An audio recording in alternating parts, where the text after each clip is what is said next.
কলকাতায় হোটেলে লাগা আগুনে নিহত ৫ জনের মরদেহ বেনাপোল বন্দর দিয়ে আনা হচ্ছে। এ বিষয়ে তথ্য জানাতে যুক্ত হচ্ছেন সহকর্মী মুসলিম উদ্দিন পাপ্পু। পাপ্পু, আপনি তো সকালেও যুক্ত ছিলেন আমাদের সাথে, জানাচ্ছিলেন যে স্বজনরা ইতিমধ্যেই অ্যাম্বুলেন্স যোগে ওখানে পৌঁছে গিয়েছেন। মরদেহগুলো এখানে এখন পর্যন্ত এসে পৌঁছেছেন কিনা, বা যদি না এসে থাকে কখন পৌঁছবে জানাবেন। তৃষা, আপনি যেমনটি বলছিলেন, আমি এখন আছি বেনাপোল পেট্রাপোল আন্তর্জাতিক প্যাসেঞ্জার টার্মিনালের সামনে।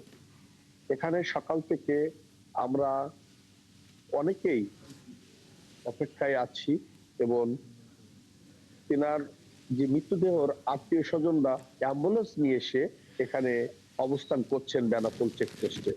তবে এখন পর্যন্ত তৃষা, আমাদের কাছে এই ধরনের তেমন কোনো খবর পাচ্ছি না যে তাদের কত সময় লাগতে পারে। তবে আমি মুঠোফোনে তাদের রিলেটিভ, তাদের আত্মীয়র সাথে কথা হয়েছে, যিনি মৃতদেহগুলো আনতে গেছেন, তার ফোনে ফোনে কথা হয়েছে।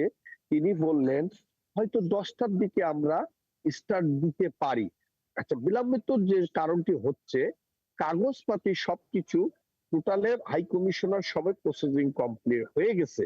তবে পাসপোর্টে আপনাকে একটু বলি, পাসপোর্ট আপনার রিফিউজ করার জন্য, যেহেতু যে মৃতদেহগুলো পাসপোর্ট রিফিউজের জন্য একটু অপেক্ষায় আছে, এই আমাকে এটাই বলল। তবে এই মৃতদেহগুলা মর্গের বাইরে নিয়ে আসা প্রস্তুত ছিল, গাড়িতে করে নিবে।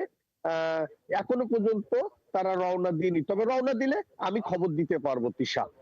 আমার কাছে সর্বশেষ এই পর্যন্ত। পাপ্পু, ধন্যবাদ আপনাকে যুক্ত হবার জন্য। দর্শক, বেনাপোল থেকে যুক্ত ছিলেন সহকর্মী মুসলিম উদ্দিন পাপ্পু।